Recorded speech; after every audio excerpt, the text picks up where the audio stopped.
کتاب پڑھنے والوں کو تانا نہیں دیا اللہ نے, نہ پڑھنے والوں کو گدھے کا, یعنی آپ کے بھی علماء کو جنہوں نے شوکیسوں میں سجائی ہوئی اور کہتے ہیں قرآن حدیث ڈائریکٹ نہ پڑھنا گمراہ ہو جاؤ گے. اس وقت پوری دنیا کے اندر جتنے بھی مسلمان روڈز پہ احتجاج کے لیے نکلے ہوئے ہیں, خواہ وہ غلط طریقے سے احتجاج کر رہے ہیں یا صحیح طریقے سے, ان سب مسلمانوں سے میرا سوال ہے, ایک ہی سوال, کیا اس کتاب قرآن کے ساتھ آپ کی محبت جذباتی محبت ہے جو ایک ہندو کو بھی اپنی کتاب سے ہے, ایک کرسچن کو بھی اپنی کتاب سے ہے, ایک یہودی کو بھی اپنی کتاب سے ہے, ایک سکھ کو بھی اپنی کتاب سے ہے؟ تو وہ تو تمام ریلیجن کے ماننے والے لوگوں کو اپنی کتابوں کے ساتھ جذباتی محبت ہے. اس کے پیچھے کوئی علمی دلیل نہیں ہوتی سوائے اس کے کہ وہ ایسے خاندان میں پیدا ہوئے ہوتے ہیں کہ جن کا ریلیجن وہ ہوتا ہے. اگر تو یہ والی محبت ہے تو اس طرح کی محبت تو اللہ تعالیٰ کو نہیں چاہیے.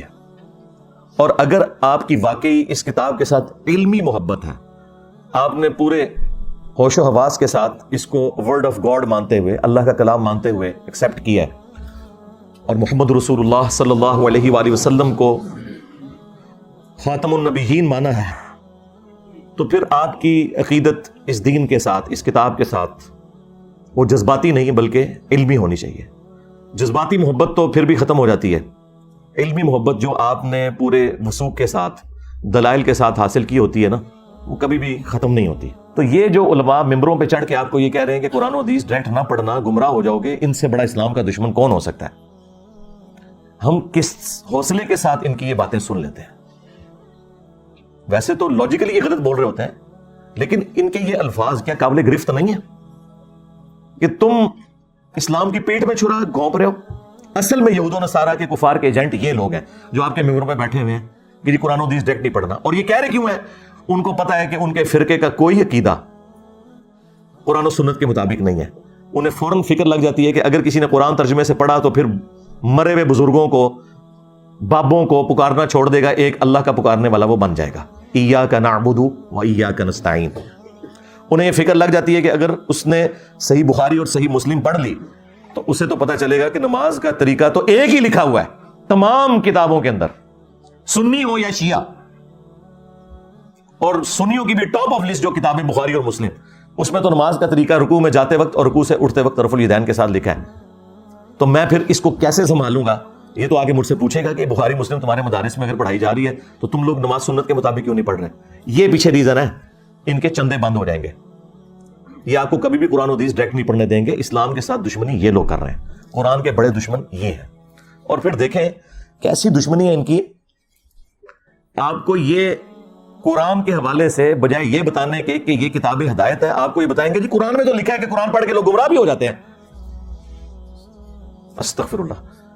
میری یہ بات یاد رکھیے گا, اگر کسی کا یہ عقیدہ ہے کہ قرآن لوگوں کو گمراہ کرتا ہے, ایسا شخص کافر ہے. اس کے کفر میں شک کرنے والا بھی کافر ہے. مسلمان کا یہ عقیدہ ہو ہی نہیں سکتا کہ یہ کتاب گمراہ کرتی ہے, ورنہ ہم غیر مسلم کو یہ کہیں گے کہ بھائی یہ لو کتاب پڑھو, گمراہ بھی ہو سکتے ہو, ہدایت بھی پا سکتے ہو, آگے تمہاری اپنی مرضی ہے. وہ کہے گا جی کول ہی رکھو. ہاں لاجیکل. آج اگر کوئی غیر مسلم اسلام قبول کرنا چاہے یا اسلام کو اسٹڈی کرنا چاہے اور ہم سے پوچھے بتاؤ تمہاری کتاب کون سی ہے, ہم اسے قرآن دیتے وقت یہ کہیں گے کہ یہ ہماری کتاب ہے, لیکن 50-50 چانسز ہیں, گمراہ بھی ہو سکتے ہو, ہدایت بھی. کہے گا جی کول ہی رکھو. اور اگر کوئی میرے جیسا مسلمان وہ یہ کہے کہ یہ ہماری کتاب ہے, اسے پڑھو, یہ سراپا ہدایت ہے. اور آگے سے اگر وہ انگریز پوچھ لے کہ کیا تو نے بھی یہی قرآن پڑھ کے اپنے عقیدوں کی اصلاح کی تھی, تو 99% مسلمان جو ہے نا اس کا منہ دیکھیں گے کہ نہیں. پھر وہ آگے سے اگر یہ پوچھ لے کہ اگر تو نے اس کتاب سے ہدایت حاصل نہیں کیا تو مجھے کیوں مشورہ دے رہا ہے, تو ہمارے سر شرم سے جھک جائیں گے. قرآن میں کہیں نہیں لکھا یہ قرآن گمراہ کرتا ہے. وہ ایک جملہ, جس طرح میرے کلپ یہ چھوٹے چھوٹے کاٹتے ہیں نا, یہ اللہ کا کلپ کاٹا ہوا ہے ان مولویوں نے. یہ مولوی اتنے ظالم ہیں کہ یہ اللہ کے بھی کلپ کاٹتے ہیں. یضل بہ کثیرا ویہدی بہ کثیرا, یہ اللہ کا کلپ انہوں نے قرآن سے کاٹا ہے. قرآن میں یہ نہیں لکھا ہوا تھا کہ یہ کتاب گمراہ کرتی ہے. قرآن میں تو یہ لکھا تھا کہ اللہ تعالیٰ اس بات سے حیا محسوس نہیں کرتا کہ وہ بات سمجھانے کے لیے مچھر کی مثال دے یا اس سے بھی کسی حقیر چیز کی. اس کا مقصد بات سمجھانا ہے. لیکن جو واقعی بات ماننے والے ہوتے ہیں, اللہ تعالیٰ فرماتا ہے کہ وہ یہ جانتے ہیں کہ یہ قرآن اللہ تعالیٰ کی طرف سے حق ہے. اور جو بات ماننے والے نہیں ہوتے وہ اس میں کیڑے نکالتے ہیں اور وہ کہتے ہیں کہ اللہ نے قرآن میں یہ مثال کیوں بیان کی؟ سورۃ الحج میں مکھی کی بیان کر دی،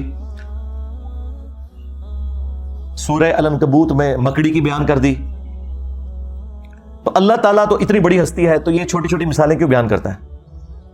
تو اس کے جواب میں اللہ تعالیٰ نے فرمایا کہ جو اہل ایمان ہے وہ تو جانتے ہیں کہ یہ حق ہے تیرے رب کی طرف سے، کیونکہ اس کا مقصد بات سمجھانا ہے۔ اچھا استاد وہ ہوتا ہے جو اسٹوڈنٹ کے لیول پہ اتر کے بات کو سمجھاتا ہے، اپنے علم کا روب نہیں ڈالتا موٹے موٹے الفاظ بول کے۔ لیکن یہ لوگ جو ہیں ان کے لیے پھر اللہ تعالیٰ کہتا ہے تمہارے لیے جواب یہ ہے کہ یضل بہ کثیرا ویہدی بہ کثیرا، اللہ تعالیٰ اس کتاب کے ذریعے گمراہ کر دیتا ہے بہت سے لوگوں کو، کن لوگوں کو کہ جو نہیں مانتے کہ یہ اللہ کا کلام ہے اور جو اللہ کی مثالوں کے ساتھ ایگری نہیں کرتے، اور ہدایت دے دیتا ہے بہت سے لوگوں کو۔ وما یضل بہ الا الفاسقین، اور اس سے گمراہ نہیں ہوتے مگر جو فاسق ہیں، 2 نمبر لوگ جو اترے میں۔ اس کو مثال سے سمجھیں کہ ایک ہی بارش ہے، وہ اگر گندگی کے ڈھیر پر برسے گی تو وہاں سے تعفن نکلے گا، اور اگر مٹی پہ برسے گی وہاں سے پھول اور پودے نکلیں گے۔ تو اللہ تعالیٰ فرما رہا ہے کہ جو یہ قرآن کو تانا دیتے ہیں نا کہ قرآن میں چھوٹی چھوٹی مثالیں کیوں آئی ہیں، تو اللہ تعالیٰ فرمایا کہ جو اہل ایمان ہے وہ تو جانتے ہیں کہ اللہ بات سمجھانا چاہ رہا ہے، اور تم چونکہ بات نہیں سمجھنا چاہ رہے تو یہ اسی لیے نازل ہوئی ہے تاکہ تم اس میں کیڑے نکالو اور گمراہ ہو جاؤ۔ یہ بات اللہ تعالیٰ نے تانے کے طور پر، ٹونٹ کے طور پہ کی تھی، نہ کہ یہ بتایا تھا کہ قرآن گمراہ کرتی ہے۔ اللہ نے کہا کہ جو قرآن کو نہیں ماننا چاہتا وہ گمراہ ہو جائے گا، اور جو قرآن کو ماننا چاہتا ہے وہ ہدایت پا جائے گا، یہ بتایا ہوا تھا۔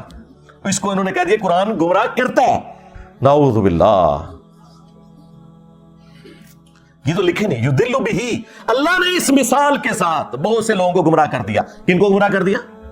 جو لوگ اس مثال کو نہیں ماننا چاہتے، چھوٹی چھوٹی مثالوں کو، اور بہت سے لوگوں کو ہدایت مل گئی۔ جس طرح قرآن میں کئی جگہ ہے کہ جب قرآن نازل ہوتا ہے تو جو اہل ایمان ہے ان کا ایمان بڑھتا ہے۔ جب کافر ان سے پوچھتے ہیں کہ یہ آیات نازل ہونے سے کیا ہوا، تو اللہ تعالیٰ فرماتا ہے کہ اہل ایمان تو کہتے ہیں ہمارا ایمان بڑھتا ہے اس سے، یعنی جو بات ماننے والے ہیں ان کا ایمان بڑھے گا۔ اگر کسی کا ایمان نہیں بڑھ رہا اور وہ کہہ رہا ہے میں اس سے گمراہ ہو رہا ہوں، تو اس کا مطلب یہ ہے کہ وہ تو ایمان والا ہی نہیں، اور یہ زیادہ تر مسلمان ہی کہتے ہیں۔ تو اپنے ایمان کی فکر کرو۔ پھر دوسری مثال آپ کو دیتے ہیں سورہ الجمعہ سے۔ وہ کہتے ہیں کہ جی سورہ الجمعہ میں اللہ تعالیٰ نے فرمایا علماء یہود کی مثال گدھوں کی سی ہے، جس طرح گدھے پر کتابیں لاد دی جائیں۔ تو یہ کوئی کتابیں سامنے رکھ کے یا کتابیں پڑھ کے کوئی بندہ عالم نہیں بن جاتا، یہ تو اللہ تعالیٰ نے گدھوں کی مثال بیان کی ہے۔ حالانکہ یہ انہی کو ہی اللہ تعالیٰ نے گدھوں سے مثال دی ہے کہ جو لوگ کتابیں صرف سامنے رکھتے ہیں پڑھتے نہیں، ان کے شوکیسوں میں سجی ہوئی ہوتی ہیں۔ کیوں؟ گدھے پہ اگر آپ کتابیں لاد دیں تو گدھا کتاب کا صرف بوجھ اٹھا سکتا ہے، پڑھ نہیں سکتا۔ تو اللہ نے علماء یہود کو کہا کہ تم نے بھی ان کتابوں کا بوجھ اٹھایا ہوا تھا کئی صدیوں سے، تمہیں پتا تھا کہ اس کتاب کے اندر آخری پیغمبر کی پیشگوئیاں لکھی ہیں، لیکن جب وہ پیغمبر آیا تم ان کے انکاری ہو گئے ہو۔ تو تمہاری مثال ان گدھوں کی سی ہے کہ جن پہ کتابیں لدی ہیں، تم نے وہ کتاب پڑھ کر اس پیغمبر کو نہیں پہچانا۔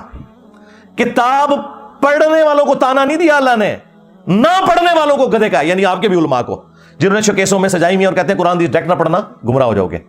یہ مثال تو ان علماء بھی بیان ہوئی بھی ہے کہ انہوں نے گدھے کی طرح بوجھ کتابوں کا اٹھایا۔ آج تک کسی نے بخاری مسلم سے نماز کا طریقہ نہیں اپنی پبلک کو بتایا، تو گدھو تم نے یہ بوجھ ہی اٹھایا ہوا ہے بخاری مسلم کا، اس پہ پڑھ کے عمل نہیں کیا۔ جس طرح علماء یہود نے نبی صلی اللہ علیہ وآلہ وسلم کی پروفیسیز دیکھ کر ان پر عمل نہیں کیا تھا، الٹا رسول اللہ کے مخالف بن گئے تھے۔ آج تم بھی اسلام کی پیٹھ میں چھرا گھونپ رہے ہو۔ یہ مطلب ہے اس کا، جی گدھوں کی مثال آئی ہے اور گدھوں تمہاری مثال آئی ہوئی ہے۔